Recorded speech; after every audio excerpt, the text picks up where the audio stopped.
Welcome back to Financial Freedom. I'm Yvonne Davis, author, astrologer, and life transformation coach. All right, so today I'm going to be talking about another element of financial freedom, which is reducing expenses. So that's today's video.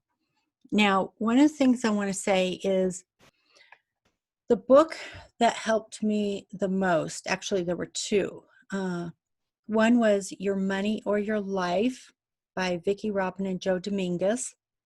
And I highly recommend it. I've mentioned it more than once on this channel because I think it's one of the best books on financial freedom I've ever read. And the other one that I love is called The Ultimate Anti-Career Guide by Rick Jarrow. And in that book, he's not talking about financial freedom or financial independence or retiring early the way we normally think about it. He's talking about how to develop a career that comes from your passion. Okay. So those were the two best books or audio programs that I ran across when I was on this path myself. And so I highly recommend them because they are what helped me to get where I am today. And I'm sure you can get both of those through library, or, you know, if you don't have an Audible account, you can get your first book free. So there are options to get those for free.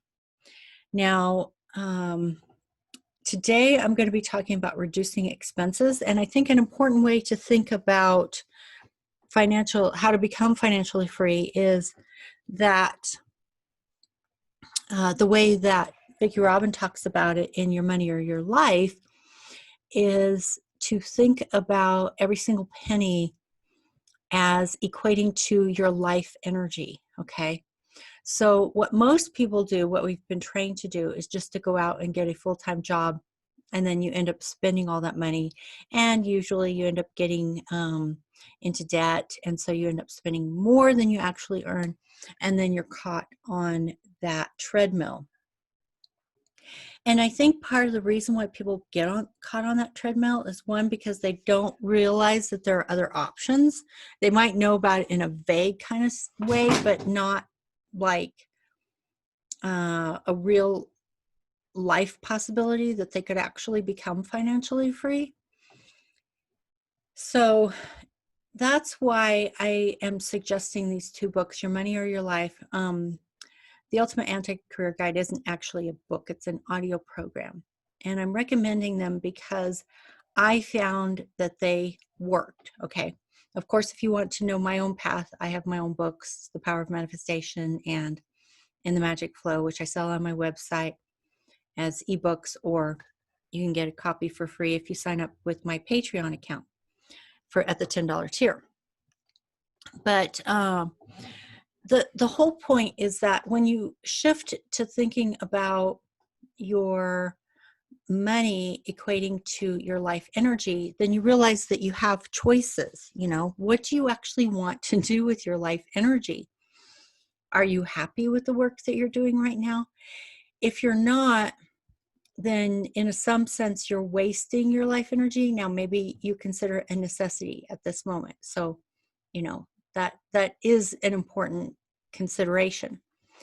But if you want to move toward doing what you love, if you want to move toward financial freedom or retiring early, you have to start thinking about your life energy as equating to every single penny you spend, okay? You're not really spending money.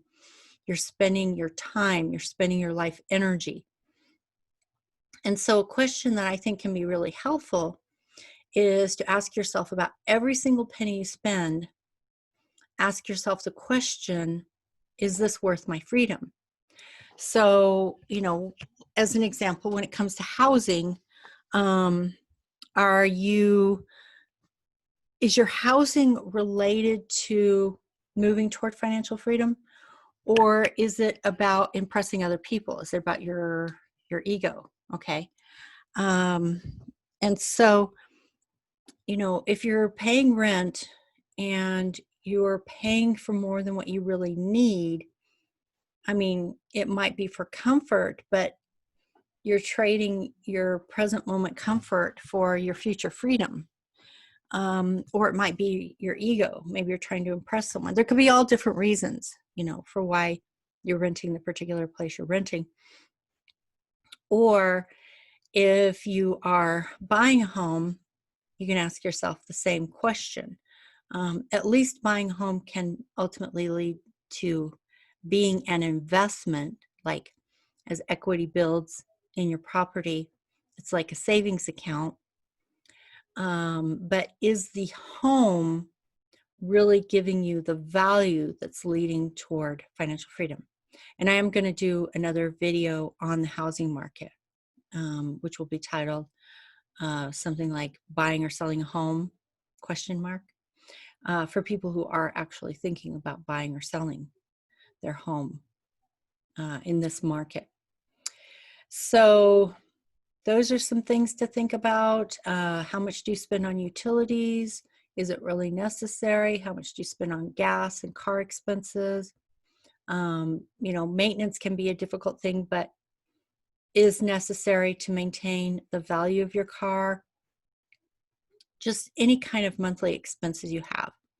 I have shown in an earlier video which I think was called Financial Minimalism, how you can reduce your expenses. So definitely paying interest on credit cards is one of the first things you want to eliminate.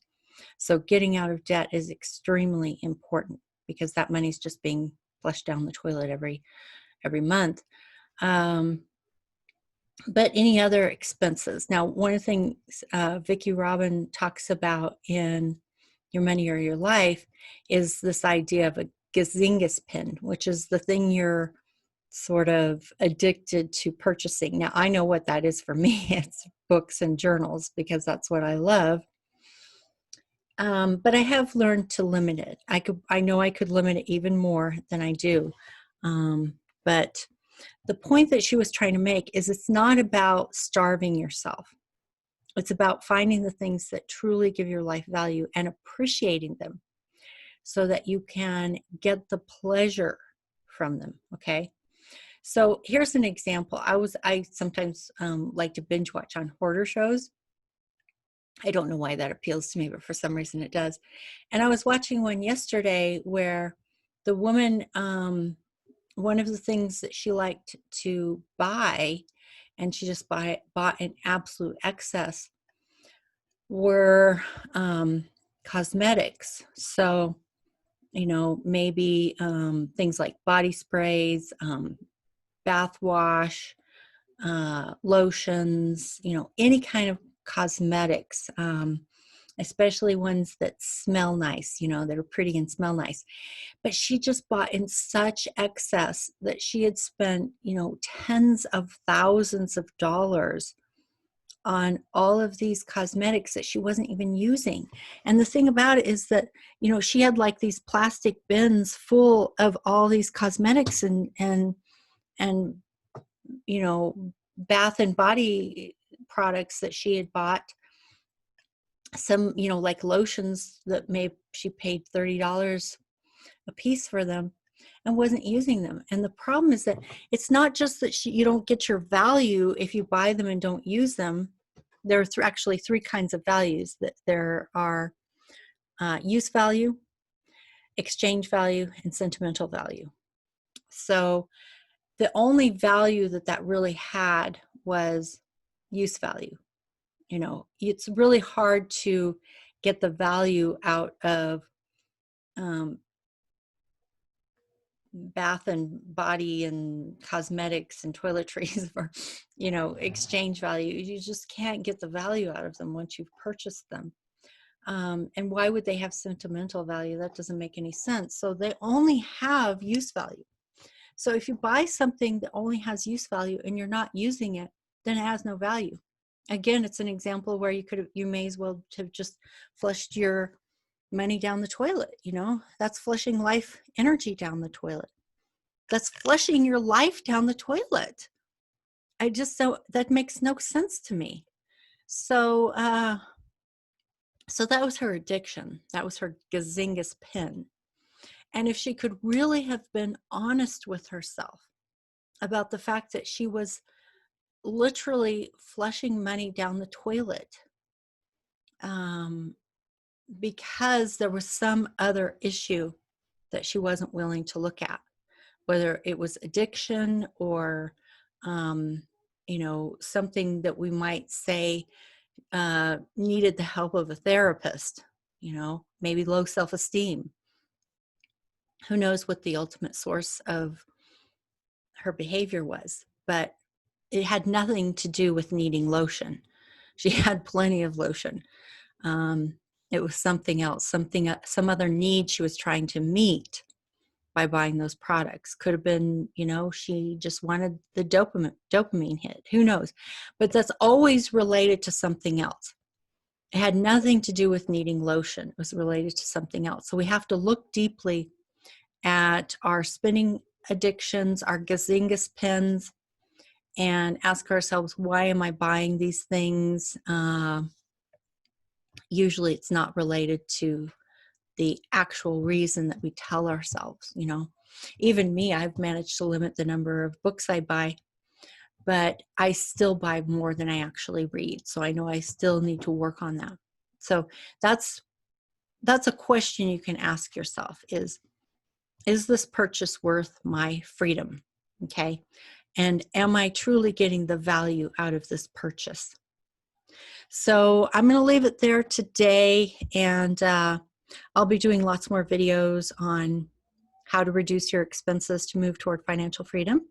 So again, I highly recommend that book, Your Money or Your Life by Vicki Robin and Joe Dominguez, and also the audio program, The Ultimate Anti-Career Guide by Rick Jarrow.